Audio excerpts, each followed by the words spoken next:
है दोस्तों, आज का हीरो स्टॉक्स में आपका स्वागत है। और आज इस वीडियो में हम डिस्कस करने वाले हैं एक और क्वेश्चन को। इसमें बेसिकली क्वेश्चन ये है कि how do I invest in mutual fund. तो अगर आपको प्रायर नॉलेज है सब कुछ के बारे में, सेविंग, इंश्योरेंस, म्यूचुअल फंड, वो ज़्यादा कुछ नहीं है, आप कुछ 1-2 महीना अगर टाइम दीजिएगा तो आप सीख जाइएगा।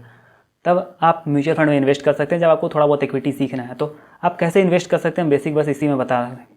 तो आप चाहे तो डायरेक्टली जिस कंपनी में आप इन्वेस्ट करना चाहते हैं, पहले म्यूचुअल फंड का सिलेक्शन कर लीजिए। आप अगर सिलेक्ट कर लिए म्यूचुअल फंड मैनेजर चेक कर लिए, म्यूचुअल फंड चेक कर लिए, सब कुछ कर लिए, तो आप अगर किसी भी एक म्यूचुअल फंड का अगर बात करें, मान लेते हैं एक्सिस बैंक का है, तो आप जाइए एक्सिस बैंक म्यूचुअल फंड का वेबसाइट और उसके थ्रू इन्वेस्ट कर दीजिए। आपको ऐप भी मिल जाएगा वहाँ, और वहाँ से आप उसको ट्रैक भी कर सकते हैं। आप जब चाहे तब इन्वेस्ट कर सकते हैं।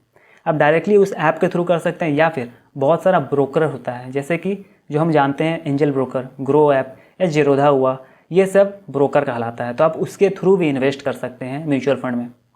अंतर सिर्फ इतना रहेगा कि अगर आप डायरेक्टली उस कंपनी के थ्रू इन्वेस्ट कीजिएगा तो आपका डेटा बस कंपनी के पास रहेगा, लेकिन अगर आप किसी ब्रोकर के थ्रू कीजिएगा तो डेटा उसके पास रहेगा। ऐसा जरूरी नहीं कि वो डेटा को यूज़ करे नहीं करे, वो बात का बात है, लेकिन हाँ, अगर आपको ऑप्शन मिल रहा है डायरेक्ट इन्वेस्ट करने का या किसी के थ्रू जाने का, तो आप डायरेक्टली इन्वेस्ट करना ज़्यादा बेटर होगा आपके लिए। खैर, ऐसा ज़रूरी नहीं है कि आप दूसरे के थ्रू जा रहे हैं या ब्रोकर के थ्रू जा रहे हैं।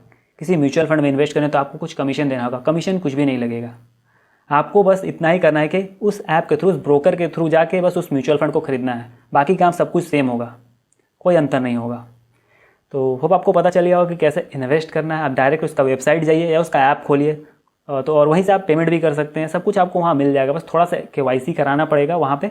चाहे आपका अगर पहले से अगर किसी ब्रोकर के साथ अकाउंट है, चाहे वो एंजल वन हो या जीरोधा हो या शेरखान हो, किसी के साथ भी अगर आपका पहले से डीमेट अकाउंट है तो आप उसके थ्रू भी कर सकते हैं। वहाँ से भी आपको ऑप्शन मिल जाएगा।